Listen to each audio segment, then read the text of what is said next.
If Isabella Ferrer's testimony truly supported Blake, there would be no reason to hide it. No emergency motions, no sudden privacy concerns, and no aggressive push to keep it sealed from the public. Because in Hollywood, when someone fights this hard to keep testimony out of the spotlight, it's rarely about protection. It's about control. And the deeper you look into why Justin Baldoni's team is demanding transparency, the clearer it becomes that something in that testimony doesn't line up with the story we've been told. What's striking is that Isabella's request to seal her testimony didn't come before her deposition, it came after. Only once her words were officially on record did concerns about privacy suddenly surface. She claimed that releasing the testimony could harm her career and expose sensitive details about intimate scenes. But those scenes are already public. Therein It Ends With Us, a film that's been released worldwide and watched by millions. Anyone can see them. Anyone can judge them. So the argument wasn't about protecting unseen material. It was about protecting what she said under oath. And timing like that matters because judges don't just ask what you want sealed, they ask why now. Baldoni's legal team made that point crystal clear. Isabella Ferrer wasn't randomly dragged into this case. She was subpoenaed by Blake Lively's team first. She was named in Blake's own filings and publicly referenced as someone who allegedly felt unsafe on set. Once you're used to support a public narrative, privacy arguments get much weaker. You don't get to be cited as evidence and then request secrecy when your testimony might complicate the story. Baldoni's attorneys also emphasized that her deposition contained no graphic or explicit details, just straightforward questions about rehearsals, comfort levels, and conversations with the intimacy coordinator. In other words, nothing that would normally justify sealing testimony, unless the answers themselves are the problem. And that's where the contradictions start to matter. Before any lawsuit, Isabella Ferrer spoke positively about her experience. She praised the intimacy coordinator, talked about constant check-ins, and said she felt safe and supported on set. Those interviews are still out there. She also reportedly sent texts thanking Baldoni for creating a comfortable environment, messages that painted a very different picture from what was later implied in legal filings. So when she finally testified under oath, she was locked into one reality.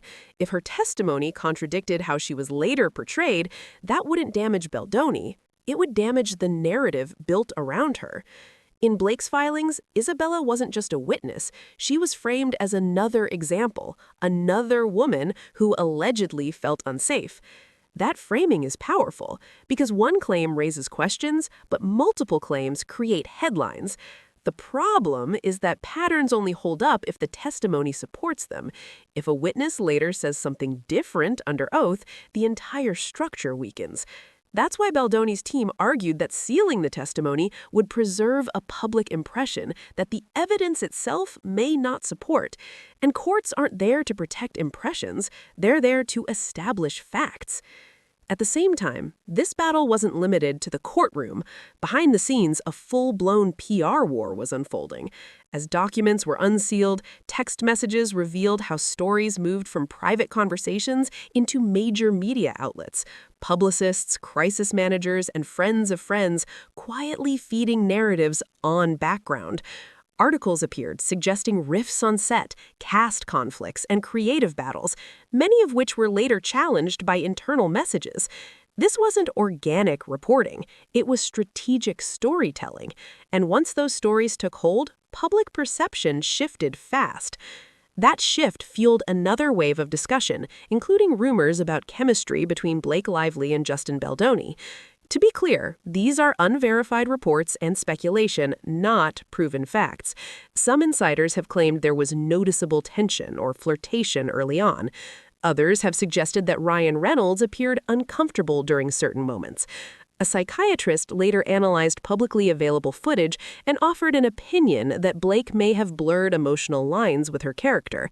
Opinion, not diagnosis. Speculation, not evidence.